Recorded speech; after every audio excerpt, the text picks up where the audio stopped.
Now that JD Vance and Tim Walz have been chosen as the VP nominations for each party, and both of them have had a little bit of time to size each other up, they have been going at each other in recent videos. JD Vance began the ensuing roast battle between him and Tim Walz with this fiery video. Let me know in the comments what you think about it. Here it is. When Trump was at the NABJ conference, he was asked whether you'd be ready to assume the presidency on day one, and he responded by talking about how the vice president pick doesn't really impact the election outcome. Sure. Was that the response that you were hoping for from the former president? Well, what the president has said, and I agree with him, is that most people are voting at the top of the ticket. Now, Tim Walz is a crazy radical, of course. He allowed rioters to burn down Minneapolis, but most people are going to be voting for Kamala Harris or for Donald Trump. I think it was a common sense observation. He said it before I was the pick. He said it after I was the pick, and I think he's absolutely right. Now, I will say that on the vice presidential issue, it's interesting what Tim Walz says about Kamala Harris. Tim Walz is a person, again, who promoted rioters burning down the biggest city in his state. This is a guy who wants to give driver's licenses to illegal aliens. This is a guy who wants to take children away from their parents if those parents don't consent to sex changes for minors. This is a radical human being who comes from the far left wing of the Democrat Party. And what Kamala Harris is telling all of us by selecting Tim Walz is that she bends the knee to the far left of the Democrat Party. She's done it every single time in government. She's done it in who she selected as her VP nominee, and she will do it if the American people give her a promotion to President of the United States. We don't have to guess at what Kamala Harris believes. The fact that she keeps on leaning on the most far-left people in the Democrat Party tells us exactly who she is and what she stands for. So I want to speak to that video in just 1 second, but Tim Walz also did a campaign event with Kamala Harris, and this was really intense, what he was saying about JD Vance as well, and frankly, it shocked me a little bit, so, with a little jab back. So watch this video as well. JD Vance literally wrote the foreword for the architect of the Project 2025 agenda.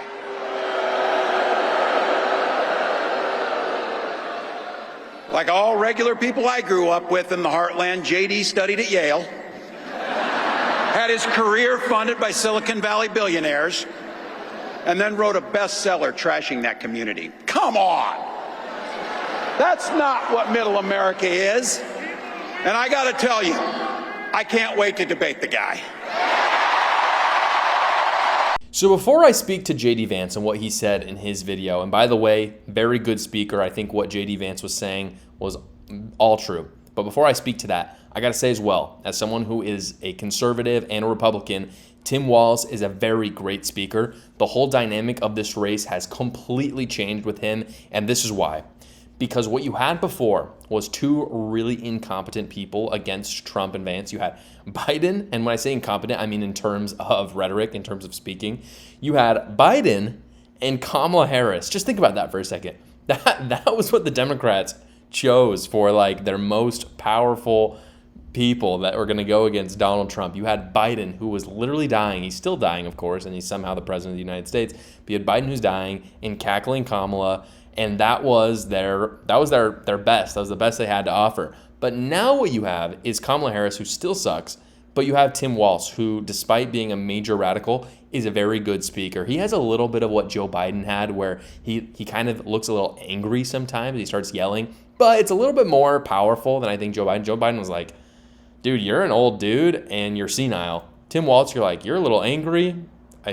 I could see if you're a Democrat being kind of into it. I think as someone who's not a Democrat, I look at him like it's a little too angry for my likes. I think it might turn off some independents, but at the very least, it clearly fired up the people who were there. Make no mistake, though, JD Vance is an equally good speaker. So I think the debate is going to be really interesting between the two in terms of just rhetoric. Neither one just sucks. Like Kamala Harris sucks. Joe Biden sucked in the debate. But I think JD Vance and Tim Walz have a very equal kind of charisma and energy to them. The key with the race, though, is this. If the charisma and the rhetoric is the same, the key to the race is who has the truth and the reasonable policies that are going to pull in the moderates. And again, I'm not even saying someone I agree with, but I'm just saying who can get the biggest voter base. Because fancy words probably aren't going to cut it if they're both on equal footing, and I think they are. And so Trump and Vance have established and tell the story of truth much better than Tim Walz, in my opinion. So on one hand, you have Trump and I'll just lay it out for you guys. On one hand, you have Trump and Vance, whose big policies are basically lowering taxes, closing the border, and relegating abortion to the states. Those are like their big things.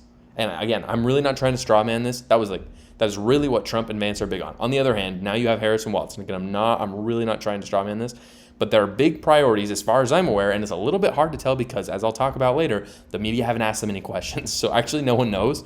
This is just kind of what I'm going off of what they've said in the past. They want to appease their pro-Palestinian protesters because there's a part of the Democrat wing that is really pro-Palestine. It's one of the reasons I think why Kamala Harris didn't choose Josh Shapiro, a Jew, to be her VP. Their priorities are banning fracking, helping, trying to curb climate change for whatever, the Green New Deal, all those things. That's a priority for them. Allowing children to get gender surgeries. This is something that Tim Walz is huge on in Minnesota. And allowing abortion up until 5 seconds before the baby passes the birth canal. I mean, maybe the way I phrased it was a bit of a straw man, but no, that's like legit. That's what they believe. So that's their policies. And so I ask you, which list of policies is more appealing to Americans? And more importantly, really, which list of policies is more appealing to the undecideds, the people who are, MAGA's voting MAGA, progressives are voting Kamala. I mean, that is what it is. But the people in the middle, what list is more appeasing to you? Banning fracking or lowering taxes and shutting the border? And what we see already is, as I said, I think the truth is on, Vance and Trump's side, hands down every time. But what you see is the media will cover for Harris and Walz. So it is then Vance and Trump's jobs to get the message out about how radical this ticket is.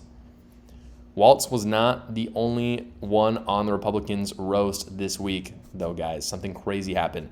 J.D. Vance just walked up to Kamala Harris's plane. I think they're in Wisconsin together. He just walked up to Kamala Harris's plane, roasted her and the reporters for not doing their jobs. Watch this. Guys, how are you? Hi. So I know you're covering the vice president here. I figured I'd come by and wanted to see a good look at the plane, because hopefully it's going to be my plane in a few months. But I also thought you guys might get lonely because the vice president doesn't answer questions from reporters and hasn't for 17 days. Have they given you guys an explanation for why she won't take questions from reporters? No? Nobody?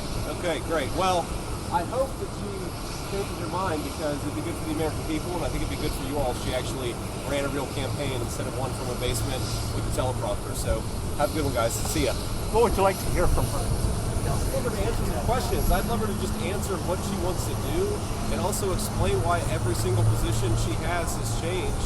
She pretends to be a prosecutor, yet she pretends to be a tough on crime prosecutor, and yet here she is wanting to defund the police. She's the bulldozer, yet she's opened up the American southern border. This is a person who has to answer the questions from the media, and it's disgraceful that she runs for you guys. It's also insulting to the American people. But anyway, we're going to go do our event. I appreciate you guys being here. I wish she paid you some more attention. See ya. Yes, J.D. Vance. This is what I've been talking about it for like a week now, that J.D. Vance and Trump have to shove it in the media's face that they're not doing the job. It's been so long. I mean, Kamala Harris has been in, she's been in for like 3 weeks now. And the media is not asking her any questions. And so I've said time and time again, okay, you can count on the media to be corrupt. But Trump and Vance, you can count on the media to be corrupt, but you got to come up with a plan. You can't just whine about it. And this was an amazing moment. I hope this clip goes viral. It absolutely should, because it shows how you combat the mainstream media. You combat the mainstream media with citizen journalism. You just go and you make something happen and you get a video of it. And I don't know who posted this video, but it was a great moment by J.D. Vance. The average politician would see Kamala's plane. Again, I think they're both in Wisconsin doing campaign events.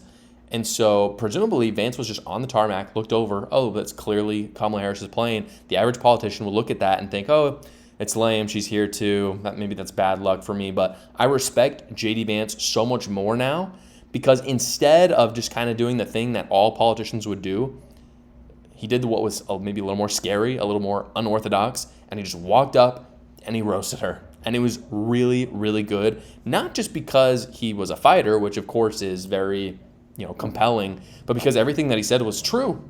And by the way, he roasted the media, but at the same time, he was fairly polite to them. And you could hear in the video that the media was like, there was a journalist actually talking back to him. That guy sounded fairly genuine. I think there's a lot, honestly, I think there's a lot more journalists out there who are a lot more genuine, but they're just afraid of being doxxed by their fellow peers. So I think when they're faced in again, Trump and Vance has to get in their face. And when they're faced with, hey, you're not doing your job, a lot of them actually do feel bad. I think really deep down, they really feel bad, and they realize that they're cowards, that they've just totally knelt to the Democrats, to the elites in media. And maybe, just maybe, they'll have a reflective moment, and some of them will start asking Kamala questions. No reasonable person can say it's normal for Kamala to go nearly 3 weeks in her campaign without answering a single question from the media. I don't care if you're a Democrat, a Republican, I don't care how far left or far right you are, that's just not normal. I mean, it's such a short window. It just makes sense that if you're in the media, you're like, wow, well, this campaign is so much shorter, we should really get to asking Kamala Harris what she wants, like what is she about? It's not even a question. This is how crazy this is. It's not a question from the media on, oh, voters really need to learn this information, which would be awesome if they thought that way. They don't. What makes sense is, oh, people out there probably want to know what Kamala Harris, what her big policies are. So for us to make money as a journalism institute, as a media company, we want to make money. So let's go get an interesting interview with Kamala Harris. So the fact that they're not even acting in their best interest, it really, really leads to thinking about how corrupt they are, thinking about how just intertwined mainstream media and the Democrat Party is, because it goes beyond money. It goes beyond getting the scoop. It is full-on corruption because, again, if they wanted the scoop is there. Go talk to Kamala Harris. People want to hear what she has to say. They're not doing it, and the reason why is because Democrats don't want them to. It's incredibly frustrating, and so J.D. Vance and Trump must seize on those moments, and J.D. Vance did, because like I said, you can trust every person out there who's complaining about the mainstream media. Stop complaining, because we can trust them to be corrupt every time. People like you and I who are complaining about it, that's fine. I'm not saying that. I'm saying the Trump campaign has no right to complain about it anymore. It's a given. He's been talking about it since 2015. It's a given. We know that they're corrupt. The question is, what are you going to do about it? And at least this time, J.D. Vance actually did something about it, and it was absolutely fantastic. I think this clip is going to blow up, and I think it absolutely should blow up, and I think that it's going to make J.D. Vance look even better. Thank you so much for watching, everybody. Please go down below, comment, like, and subscribe, and watch another video.